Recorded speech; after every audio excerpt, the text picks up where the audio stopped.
Toshakhana case की दोबारा समाअत हुई। जैसे कि आपको पता है कि लास्ट डेट के ऊपर भी आर्गूमेंट्स जो हैं वो इसलिए लंबे किए गए कि इस केस को जो है जानबूझकर डिले किया जाए। आज भी 4 घंटे जो है इसमें आर्गूमेंट्स होते रहे और एक ही बहाना बनाया गया, जनाब सरकार को नोटिस किया जाए। सेक्शन जो 426 है वो वाजिया है कि नोटिस का जिक्र ही जब वहां पर नहीं है तो कैसे आप इस्तदा कर रहे हैं बार बार के नोटिस जो है वो इसके अंदर सरकार को भी किया जाए।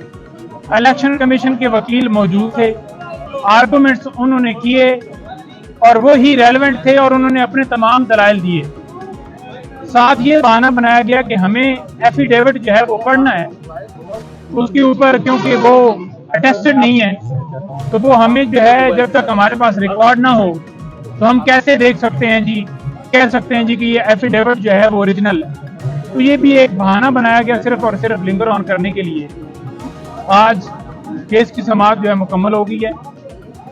चीफ जस्टिस साहब ने फैसला जो है महफूज कर लिया है।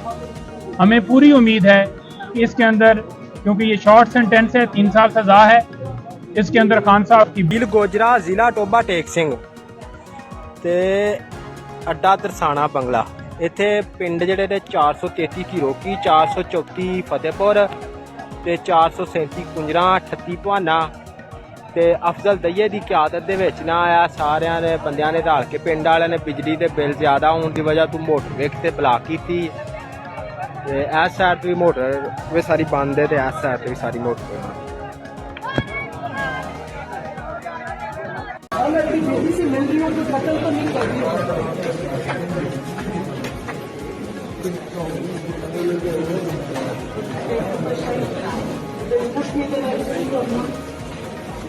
वो 24 दिन एक गैर कानूनी गैर आईनी फैसले के अंदर गिरफ्तार किया गया। आज हमें पूरी उम्मीद है कि इंशाअल्लाह खान साहब की जमानत हो जाएगी, की सजा जो है सस्पेंड हो जाएगी। दूसरे नंबर पर आपको बताता जाऊँ कि ये कहा जा रहा है कि सेक्टर वाले केस में खान साहब को गिरफ्तार कर लिया जाए, तो ऐसा मुमकिन नहीं है। उसकी रीज़न ये है कि आइन का आर्टिकल 10(1) ये वाज़ेह कहते हैं कि अगर बंदा गिरफ्तार है और आपने मज़ीद किसी मुकदमे में गिरफ्तार करना है उसे लाजमी आपने इन्फॉर्म करना है कि आपको इस मुकदमे में गिरफ्तार किया जा रहा है या कर दिया गया है। अभी तक ना उन्हें इन्फॉर्मेशन है ना उन्हें इन्फॉर्मेशन।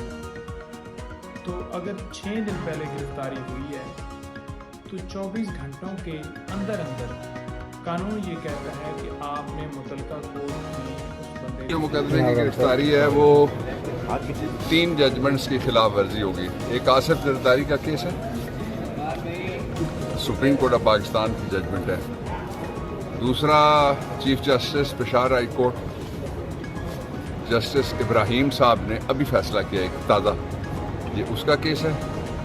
और तीसरा जस्टिस बाबर सत्तार साहब की जजमेंट है जिसमें उन्होंने ये कहा हुआ है कि किसी और केस में इनको गिरफ्तार ना किया जाए। शानदाना गुलजार का केस है और आफरीदी का केस है।